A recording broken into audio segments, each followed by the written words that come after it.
तुम्हाला सत्य समजेल आणि सत्य तुम्हाला बंधमुक्त करील. शब्द आहेत आजच्या शिववर्तमानातले.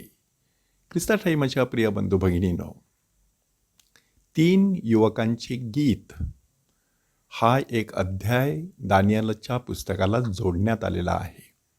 प्रसंग कसा आहे की नबुकदनेस्सर ह्या राजाने आपली एक सुवर्ण मूर्ती तयार केलेली आणि सगळ्यांनी त्या सुवर्ण मूर्तीला नमन करावं, तिची पूजा करावी अशा प्रकारचं फर्मान काढलेलं.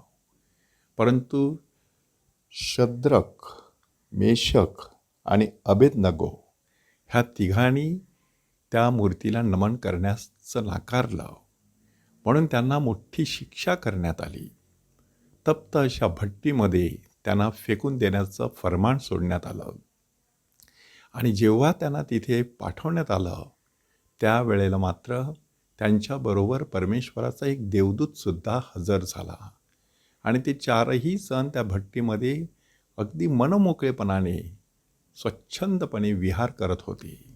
ते पाहिल्यानंतर साक्षात राजाला देखील आश्चर्य वाटलं की परमेश्वराने आपला देवदूत पाठवून ह्या तिघांना वाचवलेला आहे. त्याचा परमेश्वर खराखुरा आहे. हे सत्य त्या राजाला समजलं, तरी देखील त्या राजाने पूर्णपणे ह्या सत्याचा स्वीकार केला नाही. परंतु प्रभू येशू ख्रिस्त आपल्याला सांगत आहे की तुम्हाला सत्य समजेल आणि सत्य तुम्हाला बंधमुक्त करील. हे सत्य काय आहे? खुद्द प्रभू येशू ख्रिस्त. आणि प्रभू येशू ख्रिस्ताच्या काळातील लोकांना हे सत्य समजलंच नाही. हा ख्रिस्त त्यांना समजलाच नाही. म्हणून त्यांनी त्याला मारण्यासाठी दगड उचलले, त्याच्याबरोबर वादविवाद केला. त्यांनी सांगितलं की आम्ही अब्राहमाचे संतान आहोत. आणि प्रभू येशू ख्रिस्त त्यांना पटवून देण्याचा प्रयत्न करत आहे की अब्राहम होता त्याच्या पूर्वीपासून मी आहे. मी साक्षात परमेश्वर आहे, परमेश्वराचा पुत्र आहे. हे सत्य लोक स्वीकारण्यास तयार नव्हते. म्हणून ते पापाच्या बंधनात होते.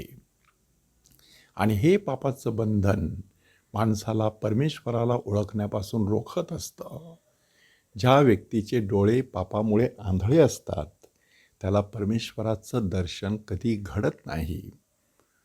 आणि यहुदी लोकांचं देखील तशाच प्रकारचं मत होतं की येशूला जणू काही भूत लागलेलं आहे आणि प्रभू येशू ख्रिस्ताठाई असलेला परमेश्वर त्यांना दिसू शकला नाही. बऱ्याच वेळेला दुसऱ्या व्यक्तीमध्ये असलेला परमेश्वर आपल्याला दिसत नाही.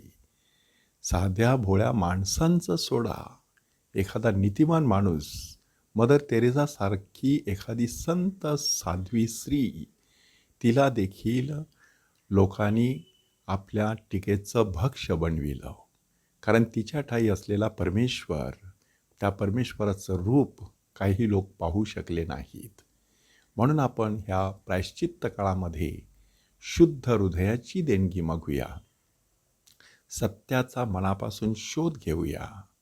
ते सत्य आपल्याला दिसावं, समजावं आणि आपल्या सर्व प्रकारच्या बंधनापासून परमेश्वराने आपल्याला मुक्त करावं, अशी कृपा परमेश्वराकडे मागूया.